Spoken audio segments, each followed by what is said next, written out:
Erin and I want to start with a really big, heartfelt first bite thank you. We have been so encouraged by your kind word, your messages, your glowing reviews of First Bite. This has been a labor of love for the last year and a half, and we are grateful for y'all being on the First Bite journey with us and supporting us because we work full time and this is a full-time gig on top of it. And we do it with joy because we understand that the world of early intervention pediatrics needs evidence in it. So we sweet talked the folks with speechtherapypd.com, and as a thank you giveaway, we have come up with a free pod course subscription. So once we hit 130 iTunes written reviews, we're going to pull another name out of the hat, probably with the assistance of an ever so handsome goose and a bear. And that person will get a free pod course subscription. So over 175 hours of continuing ed plus 19 new continuing hours each month. And there's a new episode every Monday, Tuesday, Wednesday, every other Thursday, and the short course 9 series long, All Things Ethics with Elise. And that's our way of giving back. So thank you. So please keep the reviews coming. We only have a few more to go, but once we hit 130, then we will pull that name out of a hat. Happy 2020. Thank you for joining us on the journey. And seriously, y'all rock. Thank you. Hey, so by now, I'm hoping that you've heard about the brand new pod course subscription that Speech Therapy PD has rolled out. For $79 a month, you get over 175 hours of ASHA continuing education with 19 new episodes a month. That's fantastic. Well, they want to make sure that you also know we have a brand new coupon code. So the coupon code is F as in first, B as in bite, followed by the number 20, FB20. And that brand new coupon code will give you $20 off the pod course subscription. So you get 175 hours of continuing ed plus an average of 19 new hours a month, all for $59 a year. And we cover everything from early intervention to schools to adults to ethics. So be sure to type in F as in first, B as in bite, and then the number's 20. Enjoy your coupon, or as my kin folks say, enjoy that coupon.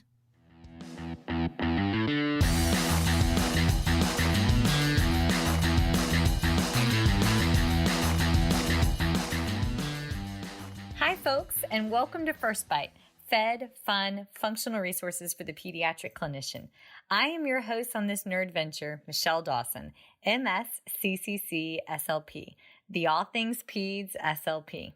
I am a colleague in the trenches of home health early intervention, right there with you.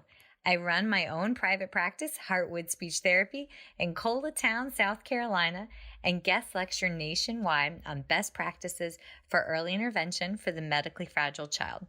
First Bite's mission is short and sweet, to bring light and hope to the world for the pediatric clinician, parent, or advocate. In this podcast, we cover everything from AAC to breastfeeding, best practice for running a private practice, and all the nitty-gritty details involving feeding and swallowing by interviewing the subject matter experts themselves. We bring the data to you.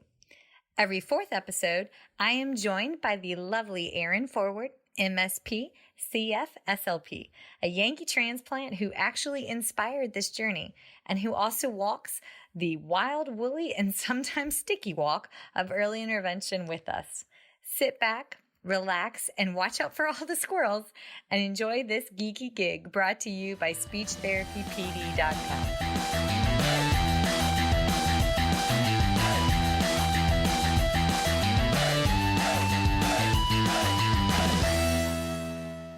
So today's episode falls in the fed, fun, and functional categories, and I am still in awe that we managed to pull it off.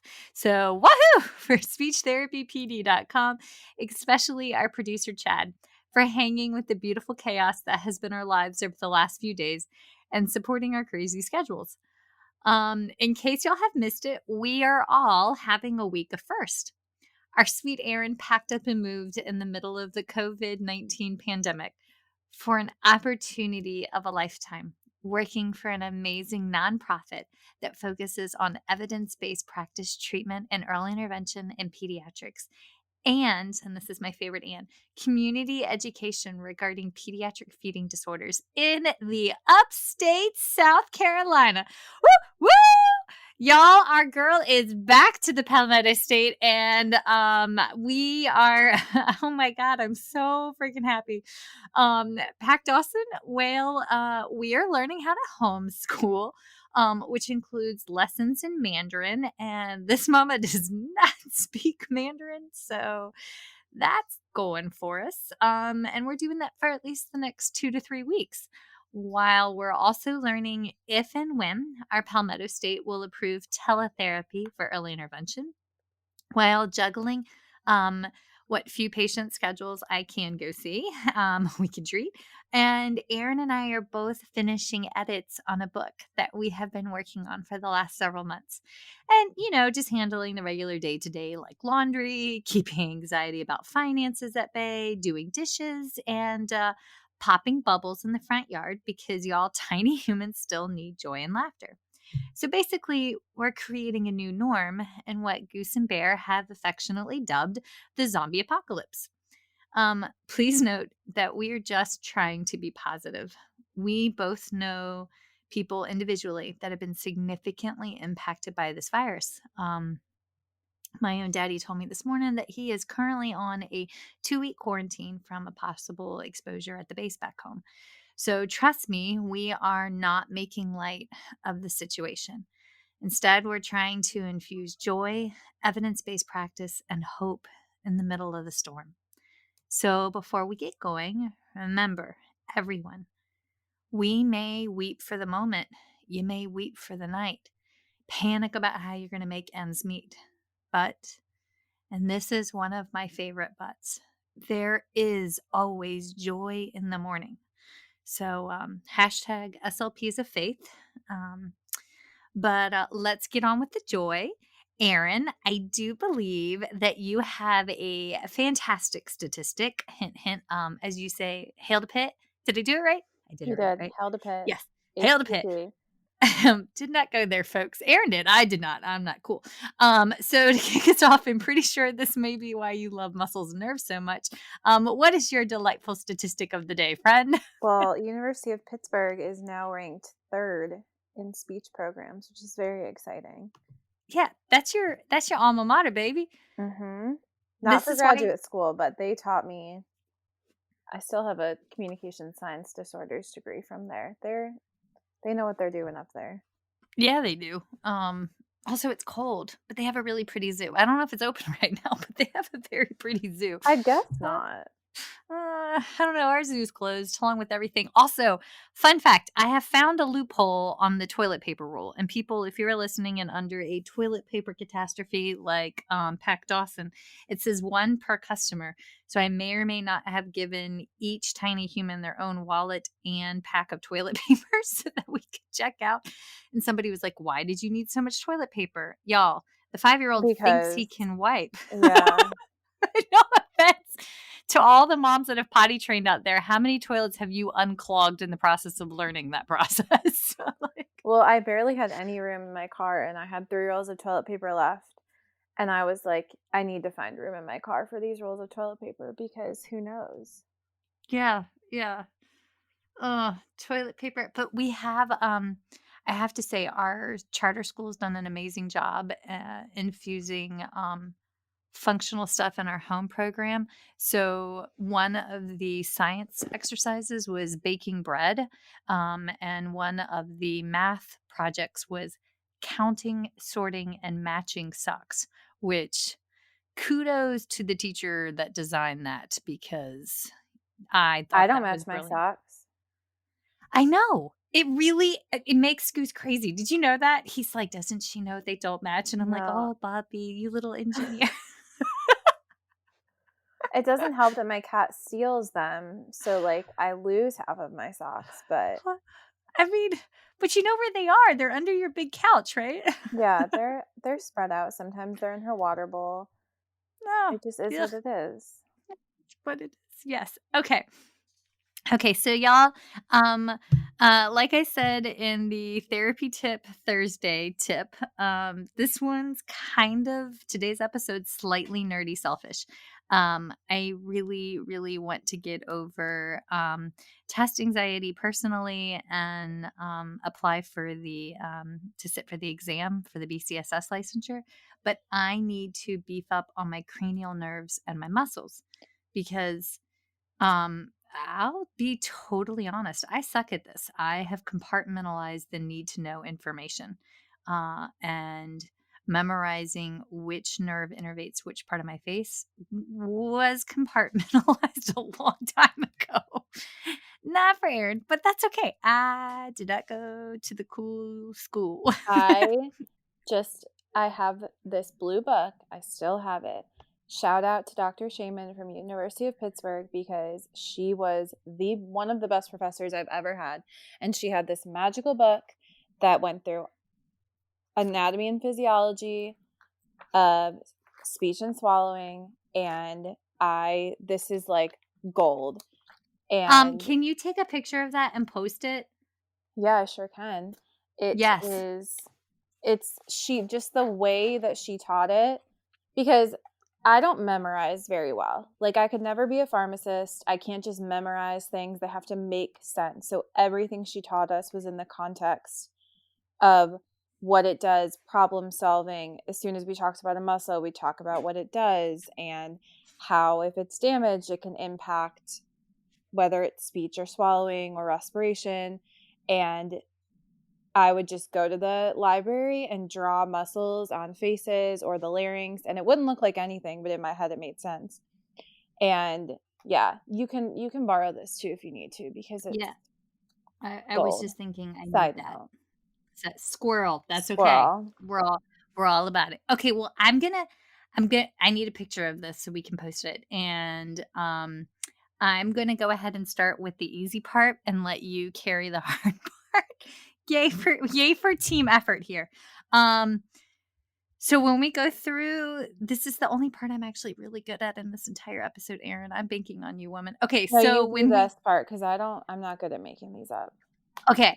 I really? Okay, so this I is the told you I creative don't part. memorize like that. I know, but all right, folks, we're talking about mnemonics. So, what is a mnemonic? A mnemonic, MNEMONICS. A mnemonic is how it's a device. It's a memory learning device. So, in case you need them, one of the mnemonics that I personally learned for remembering the 12 cranial nerves was on Old Olympus towering tops of Finn and German viewed some hops, right? Because whoop whoop, Lady Monarch down at Old Dominion University, we have an amazing rush week.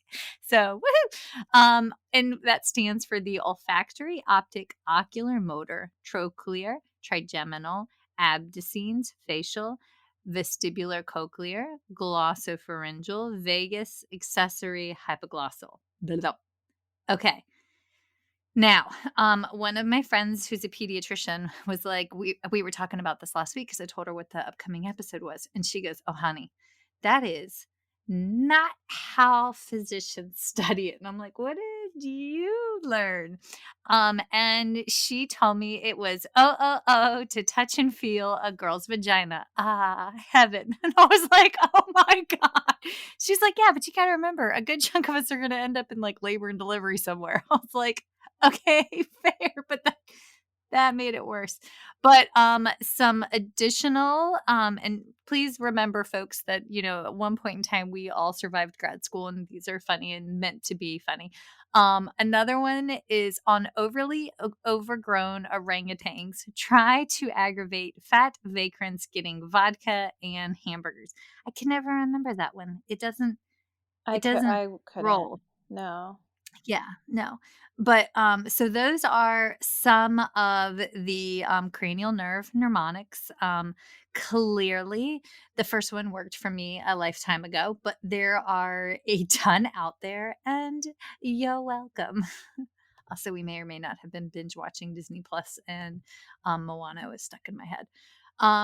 Okay, so those are some of the mnemonics, but and this is where it gets tricksy when you're studying your cranial nerves.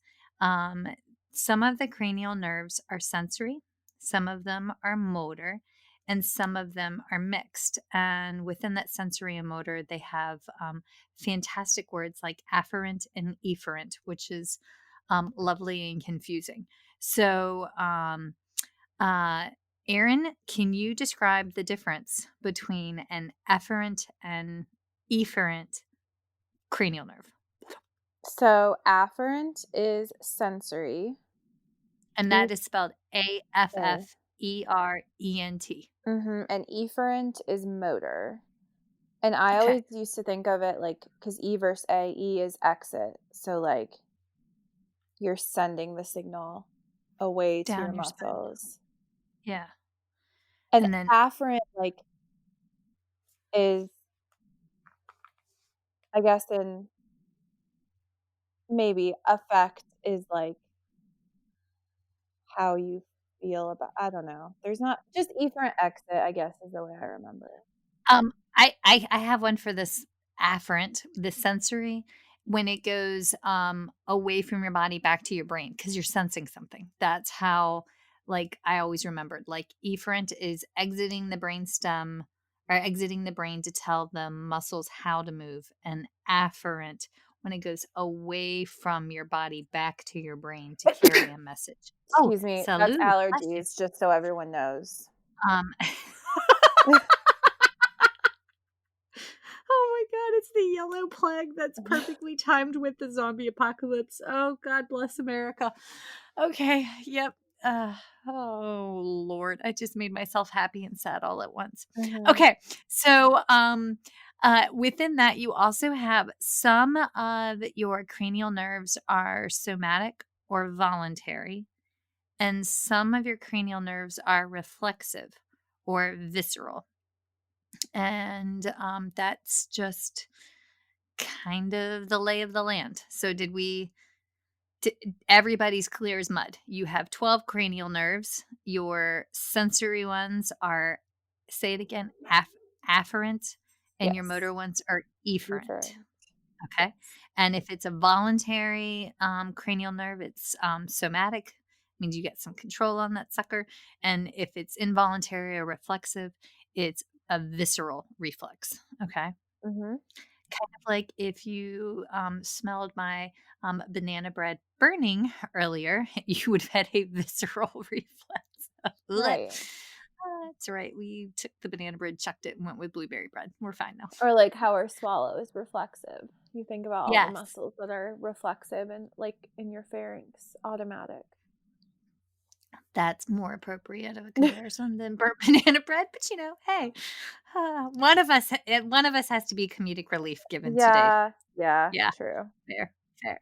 Okay, all right. So then we wanted to divide this up between cranial nerves for speech and cranial nerves for swallowing. But like, let's be honest, like they all overlap. So we'll talk specifically about the speech ones and then we'll switch into the swallowing ones. But y'all seriously just bear in mind that there is a huge overlap between the two.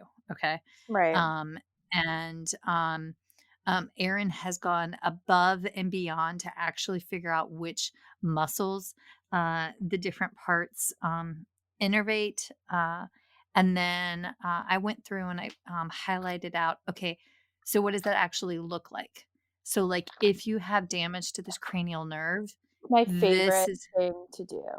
It's so weird, but, like, when we'd study this, I'd be like, "Okay, so if they have damage here, what do I think this patient's gonna look like?" yes, yes, Or, like, and yes. that's how I would study, and my friend would be like, I'd ask her questions while we'd study, and she'd be like, "How do you know that that's what she's gonna ask? Like, you always know what she's gonna ask." And I'm like, "I don't know. I just, like, I'll just give you some questions."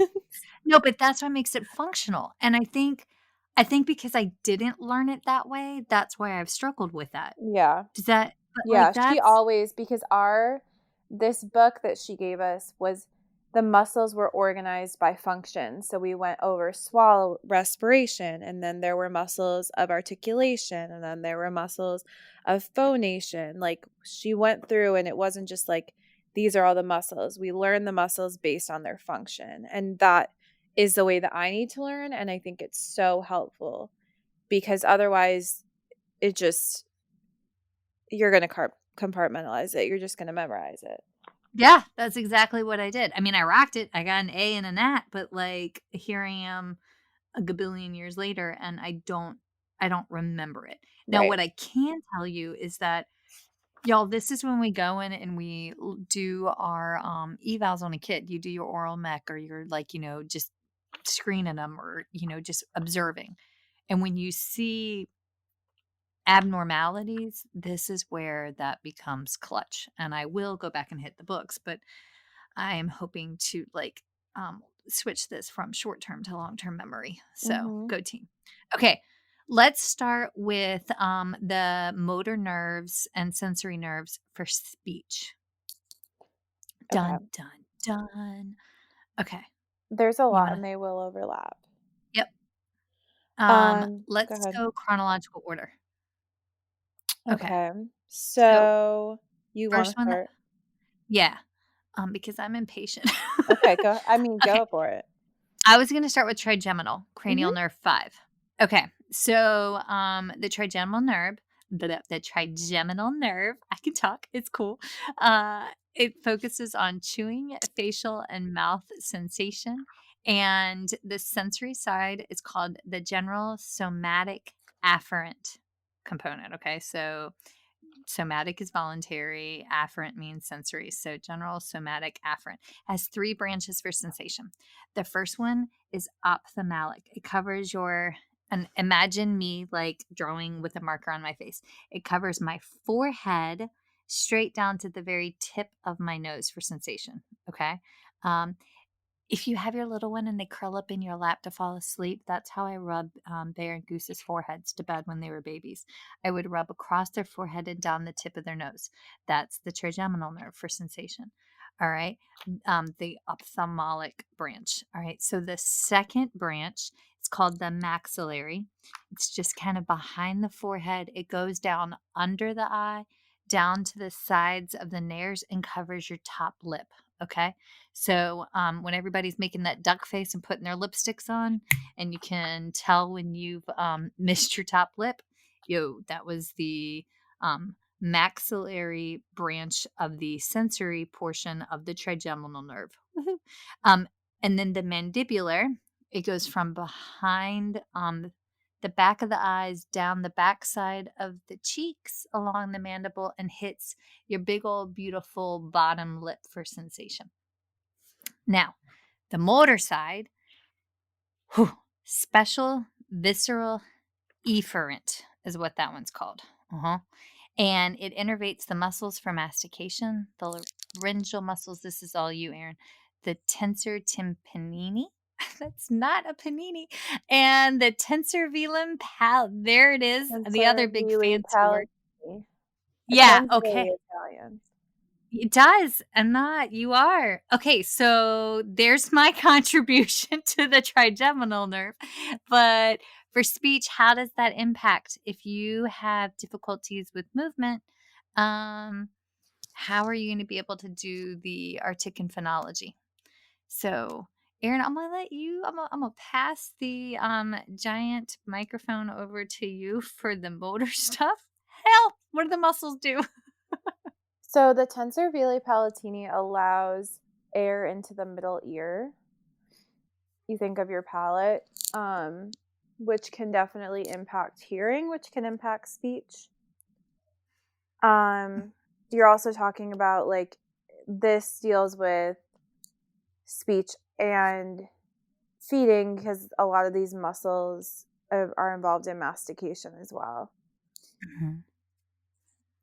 And then sensation, as we know, sensation is going to play a big part in speech, especially for our kids that were working with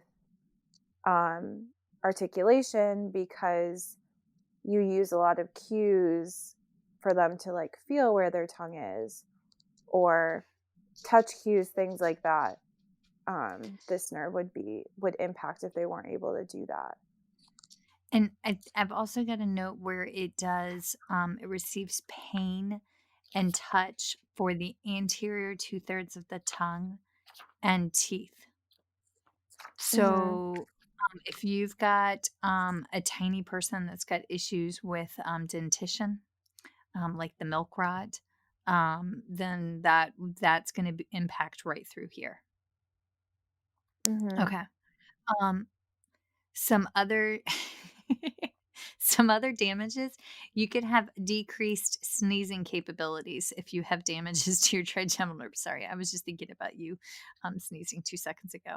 Um, uh, Paralysis of ipsilateral muscles of mastication, um, absence or exaggerated jaw reflex, um, and certain lesions can have a unilateral lesion can have a mild effect on bite strength, while bilateral lesions could have a severe effect on bite strength.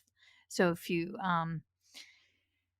and y'all, we've seen this with our children that are non-accidental traumas, TBIs, that have unilateral hemiparesis. Well, they can chew down, but they have decreased sensation on that one side. So what are they going to do? They're going to pocket on that side. Or if the bolus gets over there and they're chewing, they may not realize that they have chewed through the inside of their cheek. I mean, I don't know how many I've seen that. Fortunately, more times than I Mm-hmm. care to. Or our little ones that have when they chew on their hands. I've got a couple of kiddos that have they're on a lot of medications, and so they're just or they have I have two little ones that have Rett syndrome, and they're constantly putting their hands in their face and chewing on it. Every once in a while, they bite too hard and actually break skin. Sometimes intentionally, sometimes unintentionally. So there's that one. Mm-hmm. So there's no way we can separate out speech and swallowing. How about we just like say how it could affect both while we go through? Would that be more easier? That's true. That makes Okay. sense. Because we're Okay. gonna Let's go like yeah, we'll do that. yeah. All right. So then cranial nerve 6. Dun dun dun. You want to run with it? Um, I always refer to like you said. I say abducens. How did you say it? Abducens. Abducens. Interesting. Yeah. I've never. I well maybe I say it abducens too because that's how I remember it. Like you look at people's How do you abs, spell it? so it's motor to the eye muscles. I just remembered the Lego Batman when he has a ninth ab muscle and it's right smack dab in the center. So sorry. Oh Yes, but continue. I apologize. Yes. no. So for this one, I don't. I always just viewed it as the eye muscles. Do you know of any other like speech or swallowing that it Um, impacts? Tracking a bolus coming at you. The optic nerve, the abducens, and the ocular motor nerve. Sorry, optic nerve Mm-hmm. is cranial nerve 2, ocular motor is cranial nerve 3, abducens, cranial nerve 6. If any of your tiny humans have a cortical vision impairment or are born with cataracts, Erin and I both had a little one that was born with bilateral cataracts, and another one that I can think off the top of my head that had cataracts due to her CVAs, like complications. Mm-hmm. It is very difficult to be prepped for the oral preparatory stage of the swallow if you can't see the bolus coming at you. Right. So, if you see that their eyes are rolling, wandering, or having difficulty focusing or looking through you, go check out a neuro-ophthalmologist or neuro-optometrist.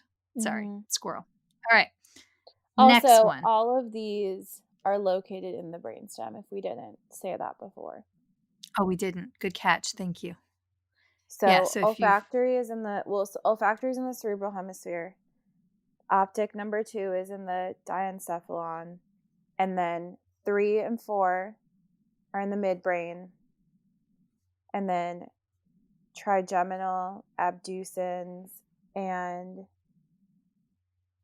facial, I think that is 8 in the pons too, or did I get that wrong? Let me look. But they're all in the Brainstem brainstem. area. And if there are certain genetic conditions which will tell parts of the brainstem and or oh my gosh, I can't cerebellum to have absence, missing, or damaged cortical structures. And then you add in if they have Chiari malformation, putting pressure on the brainstem, Mhm. and or buildup of cerebral spinal fluid, hydrocephaly, post shunt, pre shunt. Um, Macrocephaly, all of those. So basically, a fair few of your kiddos could have damage there. Mhm. Um, okay, all right. So then, Or next facial one down, nerve. Mhm. facial nerve. Yes. So facial nerve impacts taste from the anterior 2/3 of your tongue. Hmm. So that's obviously going to impact feeding. That is through the special visceral afferent branch. Mhm. I just think those words are really cool.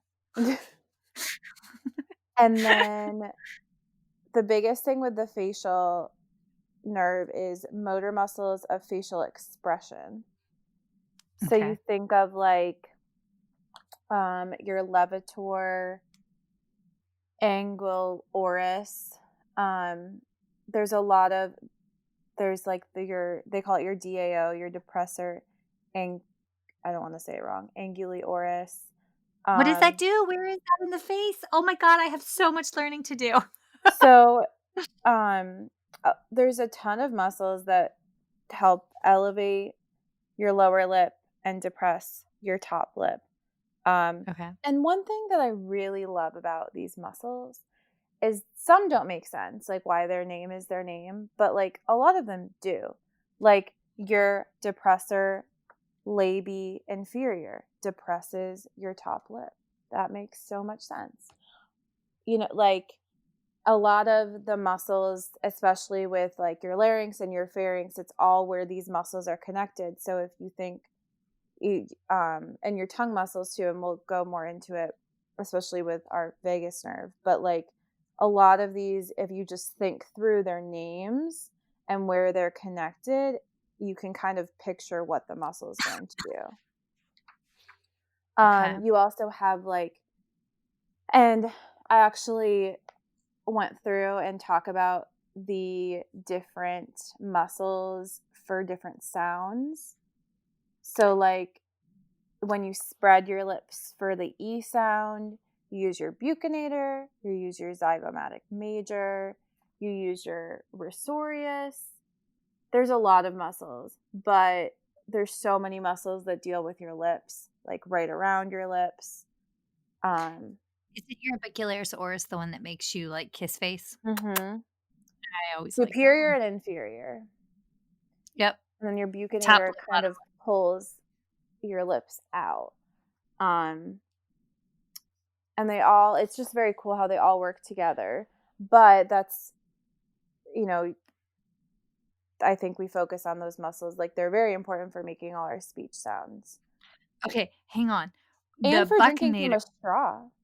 Yes, and wait, and for drinking from a bottle. I have a little guy on my caseload right now whose buccinator is attached to his lower outer right eyelid. So when he drinks from a straw and when he was littler and drank from a bottle, when he would uh during the rhythmic suck pattern, it would pull down his right eyelid, causing his right eye to overproduce. Like his tear ducts were like overworked trying to keep it moist because it was irritating the surface of his eyelid. Mm-hmm. And they were worried about it getting him scratching his eye once he got bigger. And it's gotten way better as he's gotten older. But the first time I saw it, I was like, so what is that? And the mom was like, oh, well, the doctor thinks his buccinator's attached to his eyelid. And I was like, well, I'll be a monkey's uncle. I've never seen that one before. But like, yep. Well, because your zygomaticus, like pulls upward towards your eyelid, but your buccinator is mostly like that big mass on your cheek. Yes, and you can see it in his symmetry in his face. When he goes to smile, you can It's tell that very interesting. I love it the is pictures if you like, and we can post a picture, but if you just search on Google all your facial muscles and they like it where just they're supposed to be yeah, attached. just all makes Mhm. so much sense when you look at it. It's so interesting. Such a Okay. nerd. Okay. You are, but we love that about you. Now wait, there's one okay, so the facial nerve also has one component which I think is absolutely fascinating. The general this is the fancy word, general visceral efferent. It's the regulation of secretions from the nasal, palatal, lacrimal, submaxillary, and sublingual glands, as well as the mucous membrane of the nasopharynx. Okay, hang with me. I have a working theory. My brother-in-law, who has microcephaly, CP, autism, and an intellectual disability and a cortical vision impairment, Uncle Matthew Monster, that's what we call him. Uncle Matthew Monster is sick. The not with COVID, thank the Lord, but just general like the yellow plague has Mhm. descended upon like Hampton Roads, Virginia, right? And his um, he makes so much phlegm when the allergies are going on, he can't control it. So he gets to coughing and choking on the mucus and he throws up every single spring. Only time the man throws up is in the spring and it's not actual emesis, it's his body makes so much mucus. Mhm. But part of me wonders uh the why and whether or not, because of his own craniofacial structure and his microcephaly, if that's if that's the rationale behind it. Because bless his little heart, when he rubs his nose, he gets a bright red rash across from like basically from like ear to ear from where he rubs his nose on his like shirt sleeve. And like and he's got a little ragged beard because it come he's got such his beard comes in real thick and so he's always rubbing on it and then he gets like it just rubs his little skin raw and but like part of me wonders if that's a component to it you know Mhm. all right, squirrel excitement. I wrote something. Can you Oh, so we think about also of note with the facial nerve. Um, these cranial nerves in the brainstem are innervated bilaterally, aside Mhm. from those on our lower face. So those nerves that are like we talked about, like our buccinator and the orbiculus oris, those muscles can be impacted just on one side if the nerve is damaged because they're going to innervate and lower motor neurons innervate. I think Taste, I got you on this one. okay. Taste for the 2/3 of the tongue, and lower motor neuron disease. It can cause injury, and the pons can cause lower motor neuron disease. Unilateral paralysis of all facial muscles, stapedial muscles, and taste in 2/3 of the tongue. Can you Mhm. imagine if you've lost your taste? Ay. Yeah, and it's if Um, it's a muscle on the same side of the lesion. That's the other thing too with those lower motor neurons. So like if the mhm. damage is on the right side, your nerves on the right side are going to be impacted as opposed to the crossing. Okay. All right. I'm looking Random. through. Not I random, think but no, not random. Totally, totally pertinent. well, and Um, wait, can I say something also? yeah, Sorry. Um totally fine. uh for when we think about our patients that have like dysarthria, um there you can kind of tell the difference between an upper motor neuron lesion and a lower motor neuron lesion. If both are going to have weakness, only lower motor neurons are going to have atrophy and fasciculations.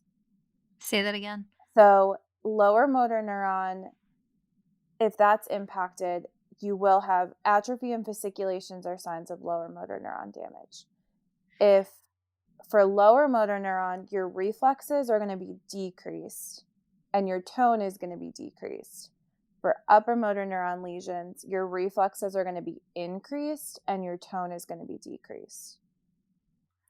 So Huh. it's like very interesting to think about, like, because that's very pertinent to, especially for our um, adult patients. And I will look and see if I can find it, but there's a chart somewhere where we talk about, oh, like you also think about um like your dysarthrias. So your flaccid dysarthria would be lower motor neuron I have because so it's many weakness. documents with flaccid dysarthria Mhm. that I have, and honestly, there's an increased prevalence for flaccid dysarthria amongst the community of individuals who have Down syndrome. But if you Mhm. think about it, they're known for lower tone. Right, and lower reflexes, whereas spastic, the Mhm. reflexes are increased, and so that's going to be upper motor neuron. Mhm. Which correlates to our individuals with spastic CP. Mhm. Mhm. That makes perfect hand in hand. And I think it Okay. just, when you think about muscles versus like comparing to apraxia versus the dysarthria, like I think those motor neurons in the brainstem, that's what's impacted, as opposed to apraxia, which would be impacted higher up at Broca's area. Mhm. So just, Mhm. that's how, like, that's the only way I understand those things, is if I like relate them to something that we do.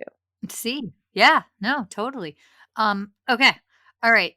Next one up, vestibular cochlear or the acoustic nerve, cranial nerve 8. All right, so why is this important for speech? Dun dun dun. Hearing. Mhm. Um hearing loss. Also, it's a special somatic afferent nerve, so it's special for sensation. It maintains equilibrium and head orientation in space, which I kind of find amazingly, delightfully interesting because um, uh, all of our little ones, and if anybody here has ever had vertigo or uh, chronic fluid in your ears, it does make you dizzy. And Mhm. so I mean, I couldn't tell. I mean, both my kids had chronic ear infections. I mean, good Lord, we put Goose's tubes in, and I'll never forget when we went back with Bear for tubes.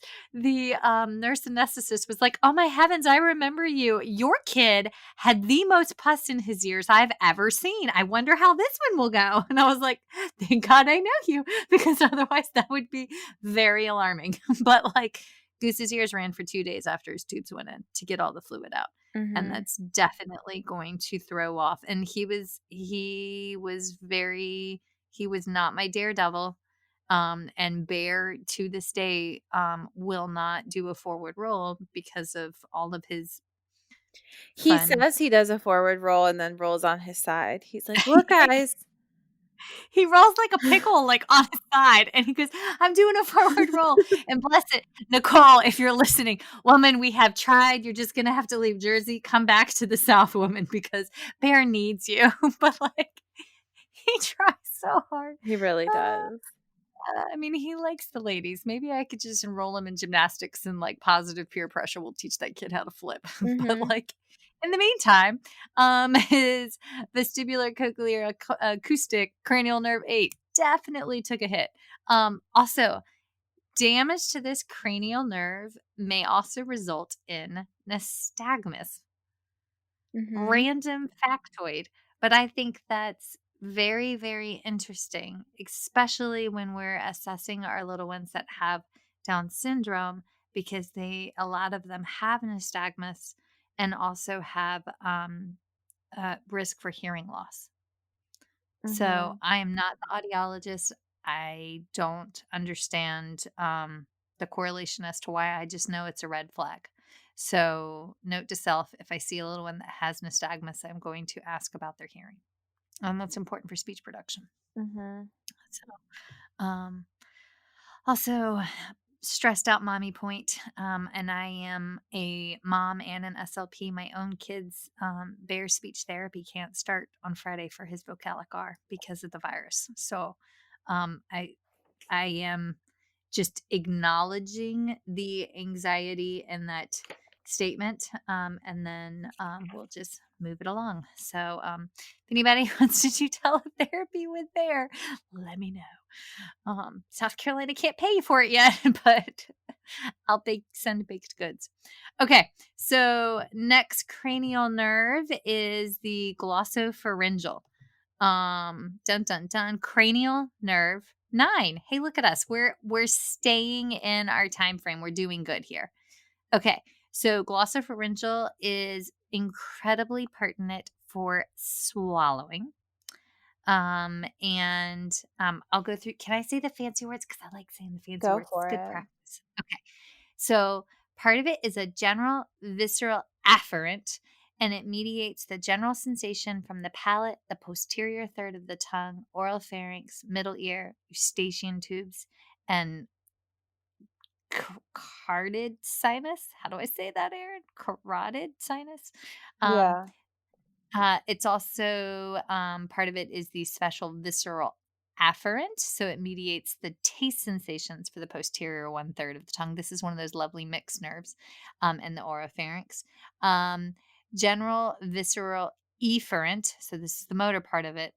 Parasympathetic regulations of secretions from the parotid gland and oropharyngeal mucosa glands keeps everything moist. And special visceral efferent controls the stylopharyngeus muscle, which assists with the swallowing. Okay. Can you translate that and make that sound cool in the muscles? The stylopharyngeus muscle. Well, just the glossopharyngeal nerve in general. Oh, well, so we're definitely going to be feeding because Mhm. of sensation in the palate and the pharynx, which, as we know, sensation is going to impact that motor. So we have to sense that there's a bolus. And it's the back of the tongue. So Y'all, that's bottom what triggers our swallow. going from that's where it goes from a voluntary to involuntary act, which hmm is pretty. Wait a minute. I read something. Oh my goodness. I cannot remember if it's in Boston or in Massachusetts. There's a university that's looking at an exterior um stimulus, something that goes under the base of your tongue, but then also innervates into your tongue, and it triggers your glossopharyngeal to actually swallow. Um, like when you can't swallow. Just I'm hmm butchering this, but like say you've had a stroke or damage. Um, I will dig that back out. I will dig that article out. But I just read about it. Because you Um, think um, about all the, like, our kids who have a history of, like, very significant reflux, or adults that can impact sensation, and that can delay the timing of the swallow because those nerves have been impacted by acid, or if they've had damage from a stroke or different things like that. mhm, mhm. And the Um, go ahead. no, no, go. The stylopharyngeus is the muscle that opens up, like, it opens up and widens your pharynx to allow the bolus to get through more easily. So that's very important if we don't want to be choking, if we want to make sure we have that good pharyngeal constriction. Okay. It also, I have a note where it can also result damage to the glossopharyngeal can result in dry mouth or hmm excessive oral secretions. Um, uh, but part of me wonders after I read that if that cranial nerve is impacted by pharmacological stuff like the anti-cholinergic hmm brand type of medications, if it's just more susceptible to it. So and this is just me talking, y'all, I don't have an answer for that. That's just like me big picture thinking, like, is it actual damage to the nerve, or is it could it also be like medicine induced damage, you know? hmm um That will be my next middle of the night. I can't sleep. Let's figure it out. Thought process. How about that one? Well, these nerves are it's very interesting to think how they can be damaged. And like you said, medication, when we talk about, can play a huge role Mm-hmm. in our cranial nerves because this is our brainstem. This is the lowest functioning that we need to survive, like breathe, eat, sleep, all that, our muscles, like what it's controlling. And especially with our kids that have seizures, I mean, when they're trying to shut that down. I mean, and we'll talk about the vagus nerve is next. But I had a patient that had a vagal nerve stimulator For because of seizure seizures. regulation? Mm-hmm. Yeah. So you think, okay, this vagus nerve is, I mean, we can go into it now, but I think of, and the glossopharyngeal, think about tongue, glossopharyngeal, pharynx. That's mostly what it deals with. The vagus nerve, like you go to Vegas and there's everything in Vegas. Like this is just, That's the best this analogy nerve has literally everything. That's what we always say. It's like the lights you got, like, I mean, there's a lot, but ever. Okay. All right. So vagus nerve does swallowing, infonation, and cardiac and digestion and poop. Like, sorry, I got excited. Okay. Yeah. Then okay. I think we've wrapped glossopharyngeal. So then yeah, I'm let's go sorry. straight I in. jumped. No, it's totally cool. All right, so cranial nerve 10 is your vagus nerve. Yeah. As Erin, how do you say it? Erin go bra? Go Erin. Erin What is Gobra what means Ireland be free on our sleeve. yes. My dad used to always tell me, he'd be like, now, Erin, when you go to school, be aware because like kids might make fun of you and say, Erin, go braless. Never once in my life was anyone ever smart enough to make a joke like that. My dad would warn me every year. He'd be like, they're going to make fun of you. And I was like, no one ever did, but I love him for warning me. That is but that's a perfect segue to the vagus nerve and everything stays in Vegas. So, Yes, like, I mean, you can't top that one between that and our opening mnemonics. We're adulting. we're trying. We have not lost our minds in the zombie virus. We're fine. Okay. So let me go through the technical terms and then we'll roll into the functional stuff. Okay. So technical. So general visceral afferent. So and again, this is the sensation. Um receives general sensation from pharynx, larynx, thorax, abdomen, carotid body, and aortic body. So your heart. It regulates nausea, oxygen, general visceral efferent. Innervates your glands and muscles in the heart, trachea, blood vessels, esophagus, bronchi, stomach, and intestines. And that's the Special, motor part. So it's telling them what to do. yes. So if and I have to do the function here for this one. If you have a kid that is a cardiac patient and struggling with constipation, nausea, any of that, that could directly be correlated. So, if I see a kid that's having way delayed gastric emptying and way delayed GI motility, and I know that they've got a PDA or a VSD waiting on surgery, but like we're having a major change and everything's slowing down, we're going to call their PCP and their cardiologist. Mm-hmm. Um, special visceral afferent mediates taste sensation from epiglottics, pharynx, and laryngopharynx. Um, special visceral efferent controls muscles of the larynx, pharynx, and soft palate for deglutition and resonation. Okay, wait. The difference between general and the special nerves, like what that means. General is it's like a spinal nerve component, and specialized just means that it has specific functions. Like it's very it's the class A act. Oh my god, I totally fluffed my hair when I said that. But it's it's the fancy ones. Mm-hmm. Okay. All right, so go, sorry. Well, so there's the different branches. Mm-hmm. And Superior and recurrent, right? mm-hmm, Tell me I didn't screw that up. no, that's correct. And then there's the superior laryngeal and then recurrent laryngeal, and there's also the pharyngeal. And overall, they deal with motor to the inferior laryngeal constrictor and the intrinsic laryngeal muscles. So like the intrinsic laryngeal muscles are all your muscles in your larynx that deal with your vocal folds. And then they'll see with your palatal muscles, except your tensor veli palatini that we talked about earlier is in your trigeminal and deals with your eustachian tube. So like those ear infections can be impacted by that. The superior laryngeal nerve deals with the cricothyroid, and that muscle is going to change your pitch. So if that's impacted, I think the cricothyroid increases your pitch if I'm not incorrect. I'll have to double check.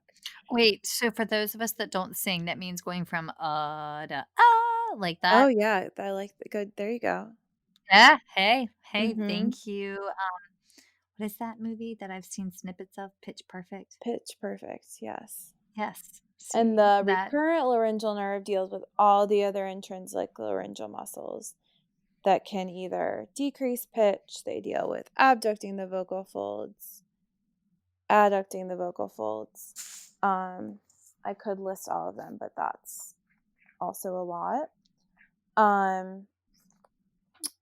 And your like this nerve is also going to deal with like the opening and closing of your palate. So whether it's to close off during swallowing so we don't have any nasal pharyngeal Nasal. regurgitation, or Wait.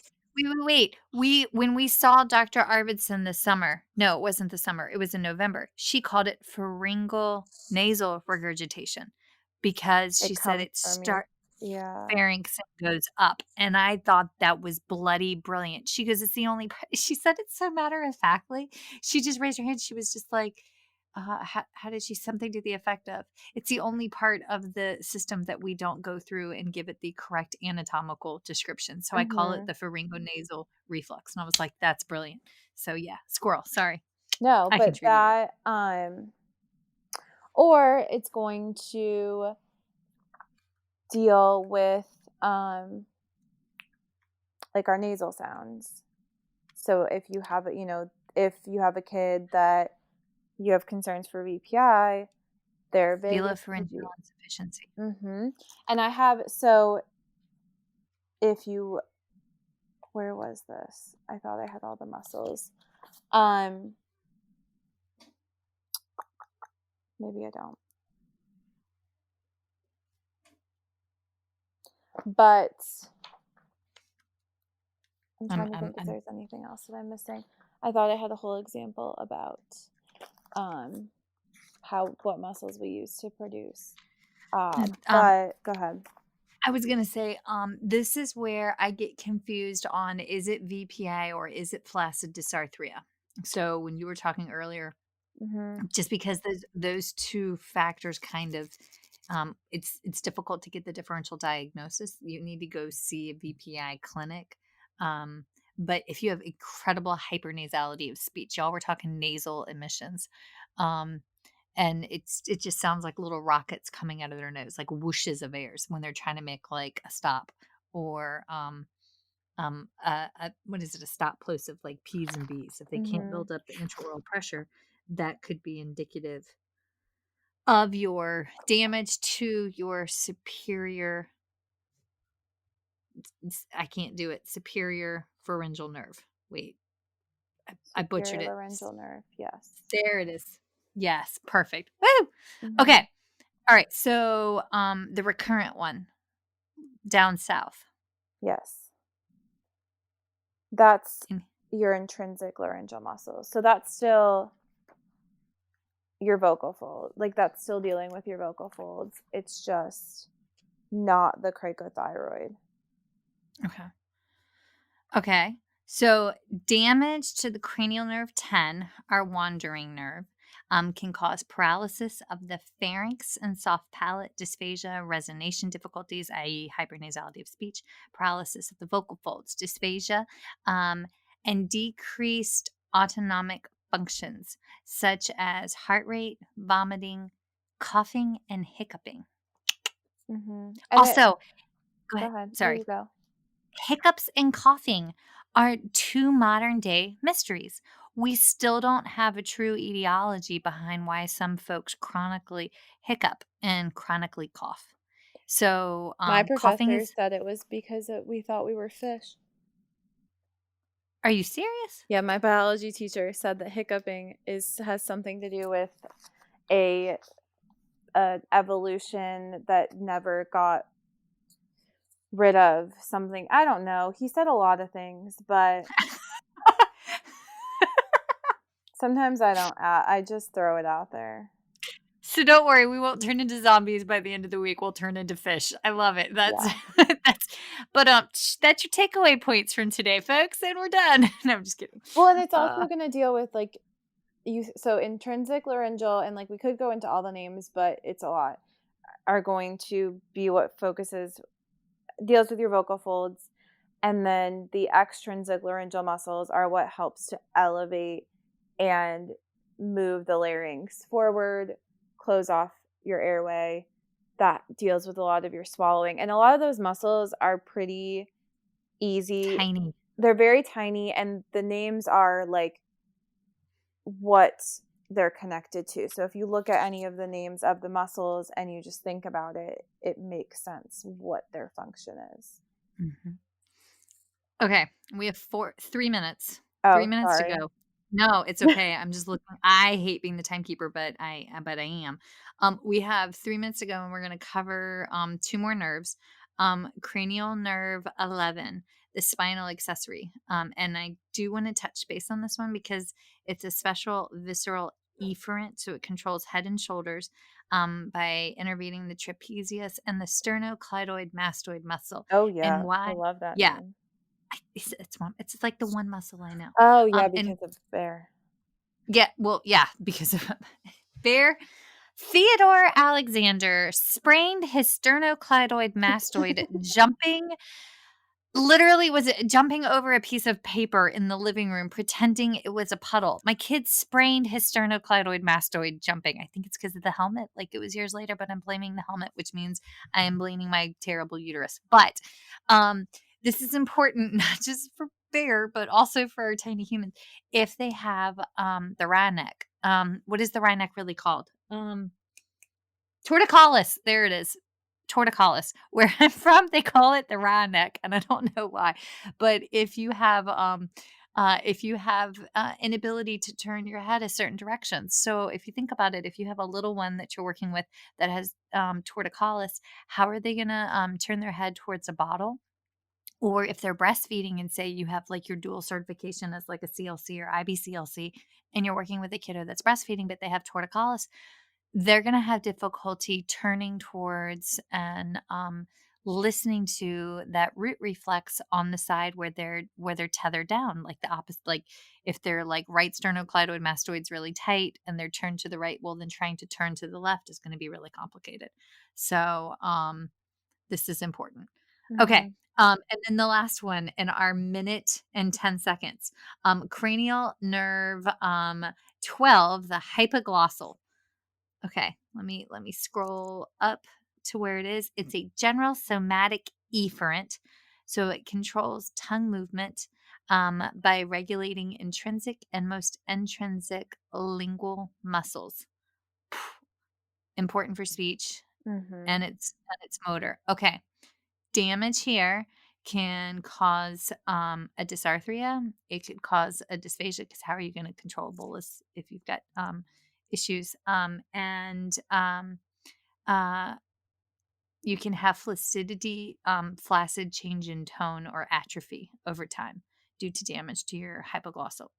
Erin, is that where does the hypoglossal come out in the neck? That's a good question.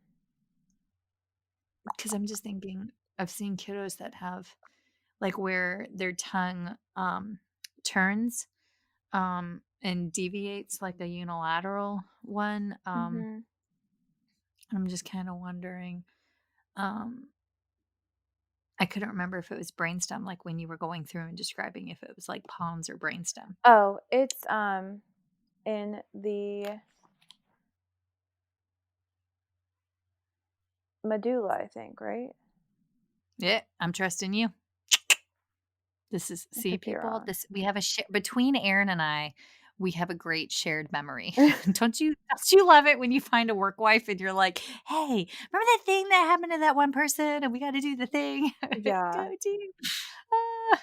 Okay. Is there anything you want to add to hypoglossal? I don't think so. It's just like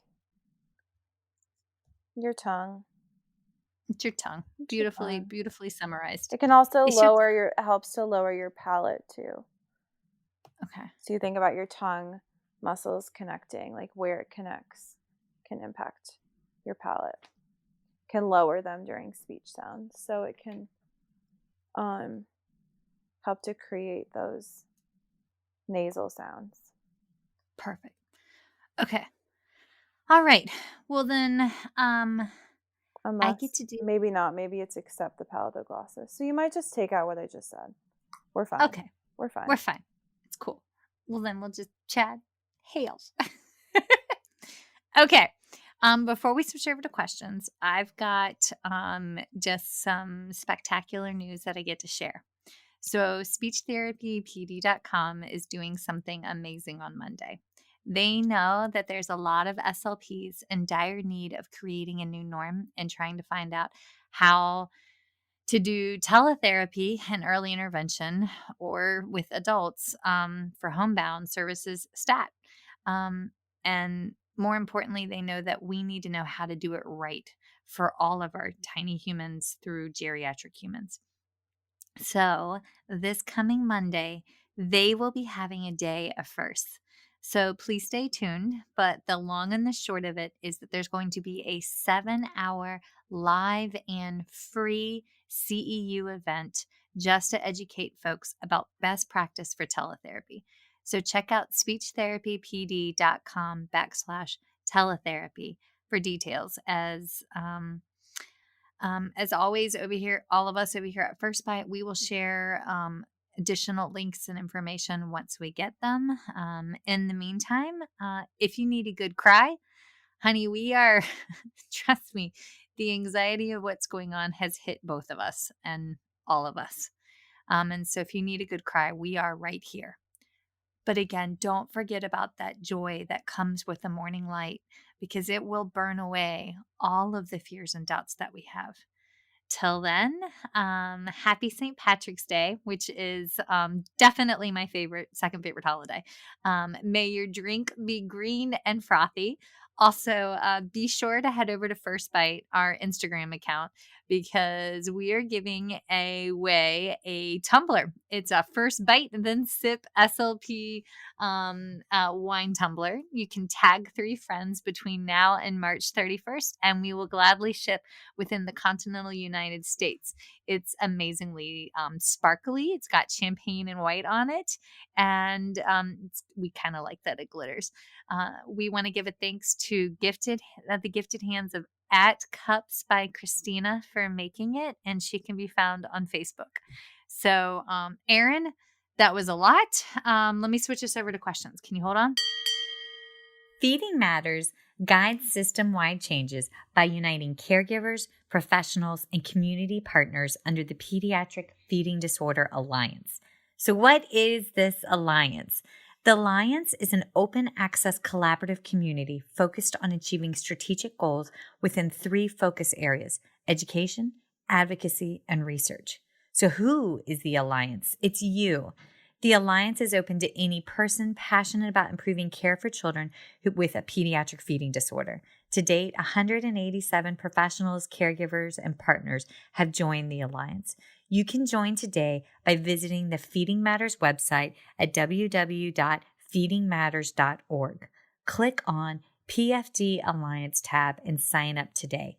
Change is possible when we work together. That's a wrap, folks. Once again, thank you for listening to First Bite. fed, fun, and functional.